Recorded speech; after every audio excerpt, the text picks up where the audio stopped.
Okay, hello, good morning mga kabisda. For today's video, i-share ko naman sa inyo para sa mga newbie kung paano nga ba mag-alaga ng mga molly fish and kung paano nga ba sila paramihin. Para naman hindi agad-agad namamatay yung mga molly fish natin, mayroon tayong mga kailangan gawin. Pero, yun nga, kung halimbawa, first time mo palang mag-aalaga ng mga isda gaya ng mga molly, madali lang naman din sila alagaan. Basta alam mo lang yung tamang proseso na mga dapat gawin sa kanila.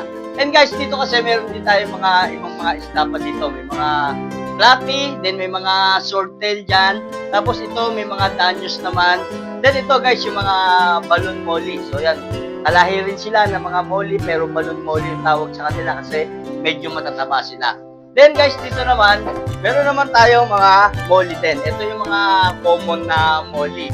So yan pwede natin ihalo sa kanila yung mga guppy fish. So yan. Then, sa ngayon guys, may pupuntahan tayo. Then, haharvestin natin yung mga molly na fry na medyo mga lumaki-laki na kasi meron tayong kapatid na nag-aalaga ng mga molly. So yun, kukunin natin yung mga na-breed na niya na molly.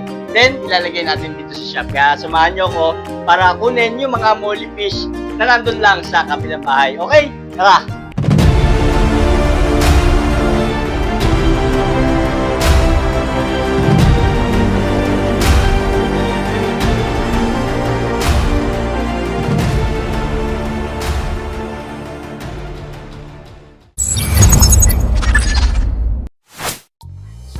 Okay, so yun mga kapisda, at nandito na nga tayo sa kukuhanan natin ng mga isda. So ito, nagdala tayo ng mga net, then mga lagayan.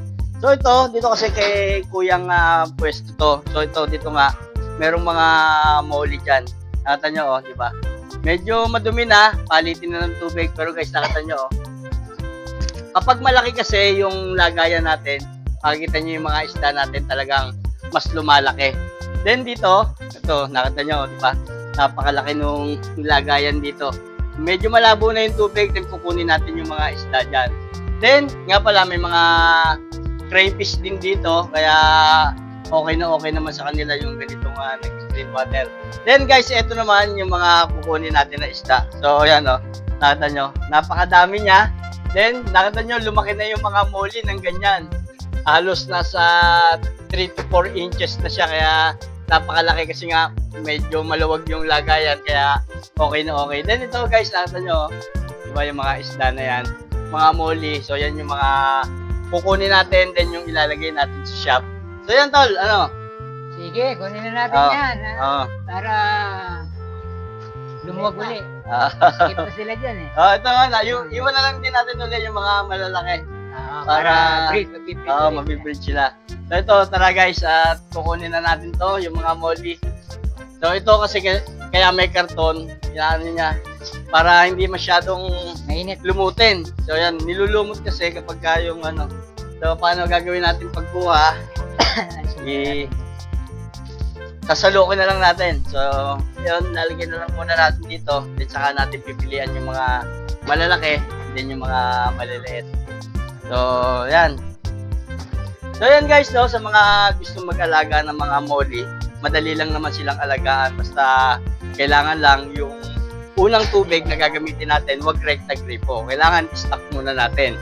Then, mas maganda kung maglalagay tayo ng mga aquatic plants. So yan nakita nyo, kahit dyan, napakaraming mga aquatic plants. Kasi kapag nag-breed sila, yung mga fry, doon nagtatago para hindi makain. Kung minsan kasi, kinakain yung mga fry nila.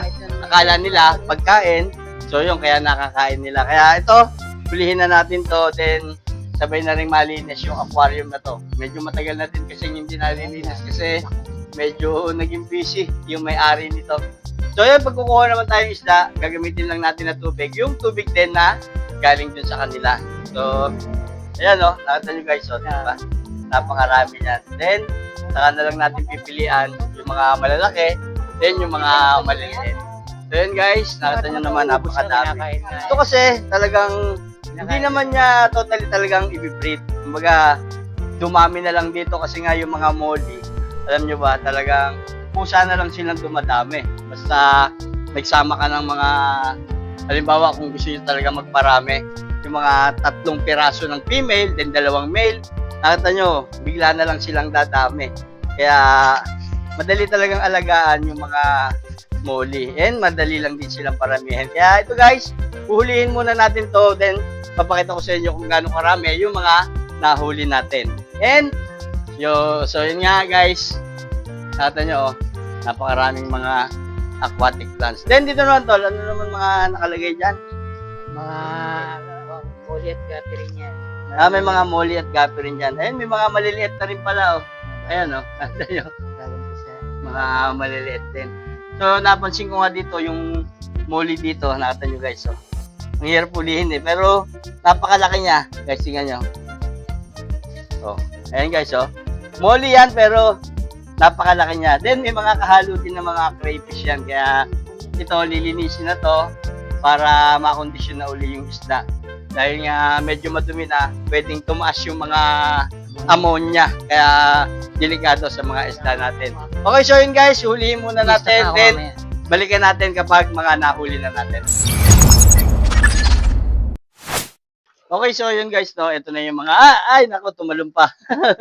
So yun, okay lang, nabalik siya doon. Kaya magbe-breed pa uli siya, pa sumama sa atin. Okay, so ito guys, yung mga nahuli natin. Nakita nyo, napakasisigla nila. Then, may mga malalaki na. So, ito may mga molly. So, yan, nagtatalunan. So, yun. Nilinisin na natin. Then, yung iba, yung mga medyo maliliit. So, madami na rin to. Kasi, hinahayaan na lang naman siya dito na kusa na lang din talaga nagbe-breed yung mga molly. Then, ang kagandahan pa nga sa ganitong mga molly, guys, nakita nyo, meron pa ditong mga tab. So, yan, nakita nyo, wala siyang aerator. So, wala ring filter. Ang nagsisilbi lang na filter dito ay yung mga aquatic plants. So, nakita nyo, malinaw na rin yung tubig kasi nga, itong mga aquatic plants, napipilter nila yung mga dumi. Then, sila yung kumakain ng mga nitrite. Then, napapalinaw nila yung tubig. Pero, pagka yung halimbawa naman, sobrang tagal na, kailangan mag-water change pa rin tayo. Kasi, hindi naman lahat mapipilter ng mga aquatic plants. So, yun lang guys. Ganyan lang yung mga dapat yung gawin sa pagbe-breed ng mga molly. Hindi naman kailangan na parang bebabyhin natin sila. Pag napansin natin na talagang mga anak na, pwede natin ibukod. Tapos yun nga, maglagay tayo ng mga aquatic plants para may pagtataguan sila. So yun guys, nakita nyo ito, halos wala ng laman, nakuha na natin. Then lilinisin na to, pero kailangan mag-stock muna ng tubig. Kasi yung pang-water change natin, kailangan i-stock muna natin kapag tubig repo. Meron kasi yung chlorine na makakasama sa mga isda natin. Kaya ito, kailangan makapag-stock muna ng tubig. So ito guys, dadalhin na natin dun sa shop natin para ma-sort na natin. Pipiliin natin yung mga malalaki, then yung mga maliliit, at yung mga sobrang liliit, hahayaan muna natin. So, yun lang guys. Then, update ulit. Then, pupunta na tayo sa shop natin. Okay, so yun mga kabisda, napakabilis ng transition at nandito na ulit tayo sa shop natin. So ito, naayuwin na natin yung mga nakuha natin na molly fish. So yan, binukod natin yung mga maliliit.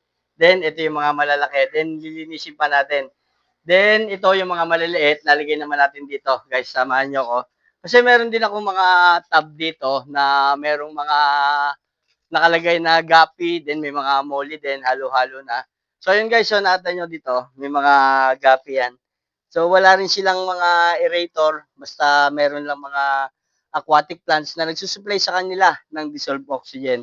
So, ito, lalagay ko na rin dito para mas lumaki pa muna sila dito. So, ito guys, okay lang kasi umaga naman, halos same lang nung temperature. Pero, teka, pakiramdam ko medyo malamig yun nandito. Kaya, ito, try muna natin, i-acclimate muna natin to kahit hanggang mga 20 minutes bago natin ilipat. Para hindi naman ma-water shock yung mga bagong isda natin na lilipat natin ng lagayan. So, yon sa shop na ulit tayo. Then, dito nga guys sa shop natin. So, yon yung mga nakuha natin na molly. So, ito na. I-acclimate na lang din muna natin dito sa aquarium natin. Dito. Pwede na natin silang ilipat dito kasi ito naman na-cycle ko na. So, may mga beneficial bacteria na din to na nabuhay. Kaya, hindi na mamamatay yung mga isda natin dito at hindi na rin ito mabilis dudumi.